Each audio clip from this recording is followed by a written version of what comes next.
So today we're going to be discussing a little bit about equine leg anatomy and care. As you'll remember from our last class, we previously discussed some injuries that occur to the lower limb and some of the first aid procedures, including hoof wraps, that we can do to kind of alleviate that and to make sure that we're producing the best outcome for the horse.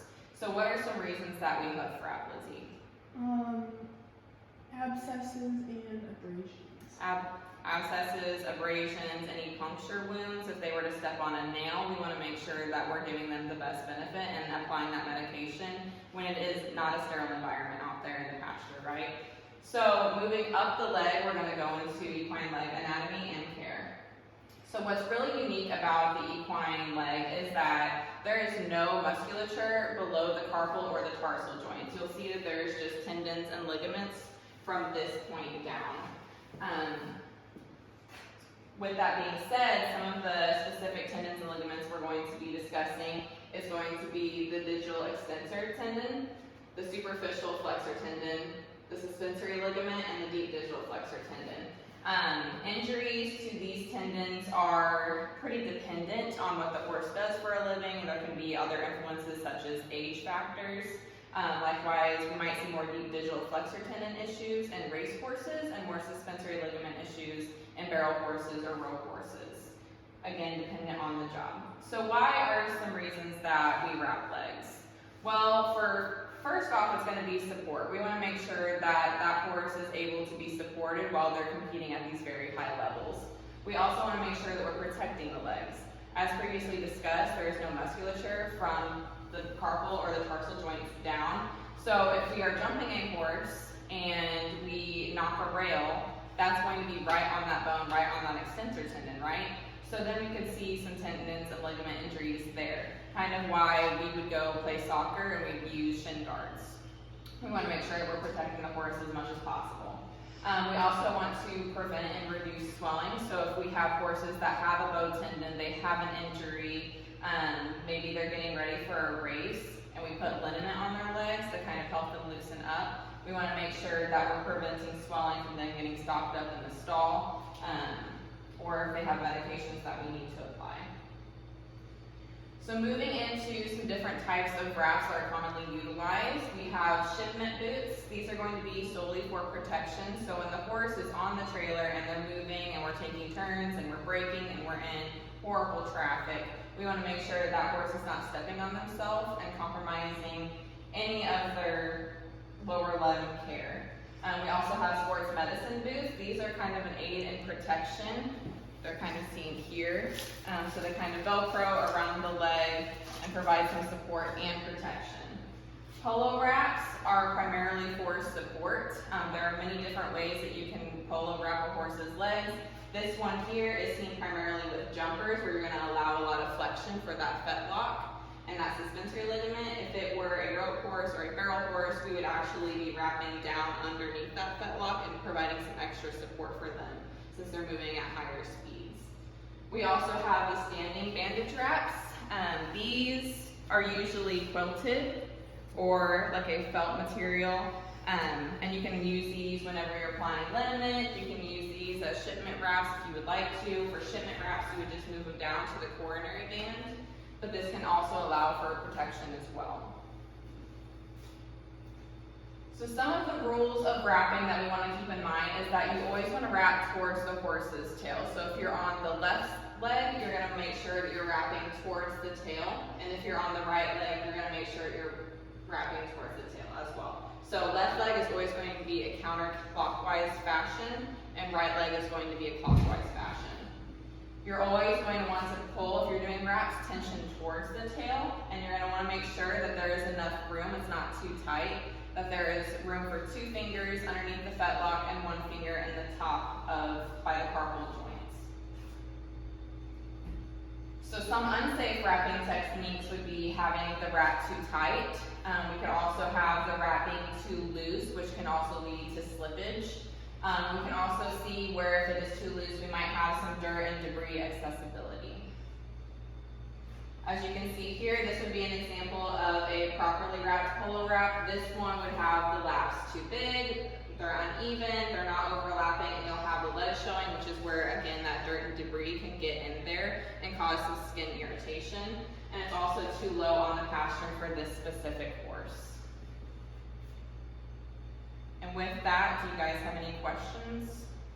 Sierra, what would happen if you had like a bad wrap on a horse? Yep, so too tight, we're going to kind of create more tension on that horse. If it's too tight, it's no different than us whenever we wrap, let's say we have a sprained ankle and we wrap it too tight. Then we're compromising blood flow, and compromised blood flow means that we're not having healthy tissue at that point. With horses, they have 4 legs, so if we have any compromisation there, we are gonna have some problems later on down the line. Likewise, like I said, if it's too loose, we can see where it slips and the horse steps on it, then they're tripping themselves, or there's dirt and debris accessibility, that can cause skin irritation, and then we have to remove the wraps, and we're not able to wrap until that irritation subsides. Does that make sense? Yes, ma'am. Okay, so like we previously discussed in class, we're going to go ahead and do some polo wraps on Amazon here. So first things first, I'm going to make sure that I'm standing in her safety zone. So I want to make sure I'm standing where she can't strike me with her front leg, but she also cannot get me with her back leg. And I'm going to make sure that Lizzie, my handler here, is comfortable. She's going to communicate with me if she feels like Amazon is exhibiting any signs of stress, and then we'll stop the procedure and reevaluate. So from there, we're going to make sure that she's comfortable, everyone's good, I'm in my safety zone, I'm not down on my knees, so I can get away if she does start to show signs of stress. Since it is wintertime here in Southern Illinois, we want to make sure that everything is clear of debris on the lower leg. There might be some mud, might be some caked on snow, so if that is the case, you want to make sure you might have to hose down the horse's leg and dry it off before you do your wraps. From there, we're going to make sure that my wrap is rolled correctly. And then we're going to start, since this is the right leg, as previously discussed, we're going to go in a clockwise fashion. So from the inside of the leg towards the back leg, towards the tail. So we're going to start right below the carpal joints on the inside of the leg, and we're going to wrap towards the tail. And then I'm going to give her a good 1.5 inches of overlap and pull tension towards the tail. Again, that overlap, making sure it's even, pulling towards the tail. Another lap there. Now we've hit the fetlock joint, so we want to make sure we're not compromising anything there. For her, since this is just going to be kind of like a standing wrap, I'm not going to go beneath the fetlock, but I am going to pull tension.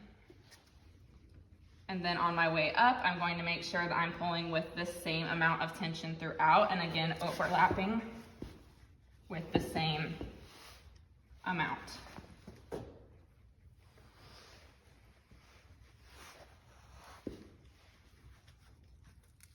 And then we have these Velcro pieces here that will help to secure our polo wrap.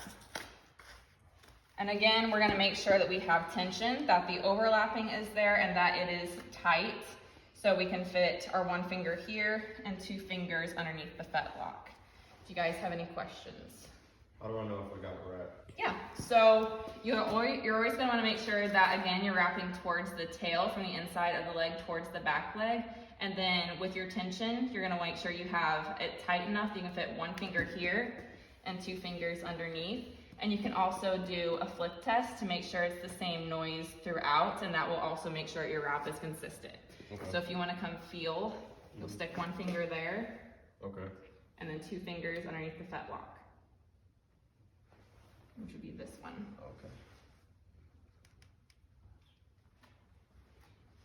Okay. Okay, bien.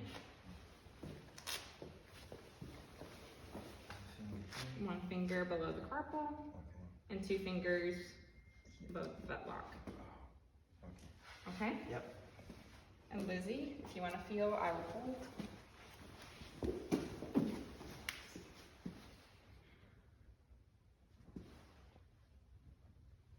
Okay. For those of you watching from home, or if you're on Zoom, go ahead and email me at cierra.crowell@siu.edu if you have any questions, and we can communicate that way. Thank you.